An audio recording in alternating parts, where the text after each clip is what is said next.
সেলাই মেশিনের কভার দেখিয়ে দিব আপনাদের, যাদের ঘরে সেলাই মেশিন আছে, শখের বসে অনেকের ঘরেই আছে, আমি জানি আপুদের ঘরে। একটু ব্যবহার করার পর দেখা যাচ্ছে ওটাতে ধুলোবালি পড়ে, যেহেতু শখের কাজ অনেকদিন পর পর করা হয়, তো সেই সেলাই মেশিনকে সুন্দর করে যত্ন করে রাখতে কিন্তু এর কভার একটা নিতে পারেন।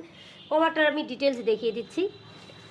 তো সাভার থেকে এক আপুর এটা অর্ডার ছিল, করা হয়েছে, ভাবলাম যে আপনাদের দেখিয়ে দিই, সুবিধা হবে।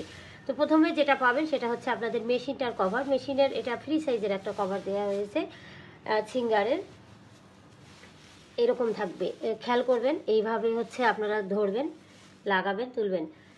এই যে বেল্ট ব্যবহার করা হয়েছে, হ্যাঁ সুন্দর একটা বেল্ট করা হয়েছে। এটা তো সবাই জানেন 3 লেয়ারে করা, কাপড় দেওয়া আছে, পাতলা একটা ফোম দেওয়া আছে। এই কাপড়টার কিন্তু টেকসই অনেক, এটা হচ্ছে সেমি কটনও বলা যায়। এই যে আর একটু কাপড়টা খুবই ভালো, রং উঠবে না, দীর্ঘদিন টেকসই। পাইপিংগুলোর সেলাইয়ের ফিনিশিং খুব ভালো আছে, আপনারা অনেকবার ওয়াশের পরেও কিন্তু সেলাই নষ্ট হবে না। এই হচ্ছে সেলাই মেশিনের কভারটা আর কি মেশিনের। আর এবার থাকতেছে টেবিলেরটা।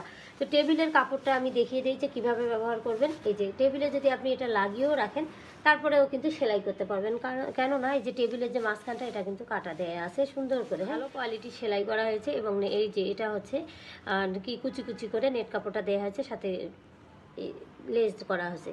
তো কেউ চাইলে কিন্তু এটা কি জানেন, একেবারে পুরো টেবিলটা লং পর্যন্ত যতদূর পা স্ট্যান্ড হয় ততদূর পর্যন্ত এই কভারটা, এই যে লেসটা নিতে পারেন। এটা লেস না কিন্তু এটা একটা কাপড়, ঠিক আছে। তো এই হলো টেবিলেরটা। টেবিলেরটাও এটাও এই কি বলবো, এটা ফ্রি সাইজের একটা টেবিলের কভার করা হয়েছে। আপনাদের যদি সাইজ ছোটো বড়ো থাকে বললে দেওয়া যাবে।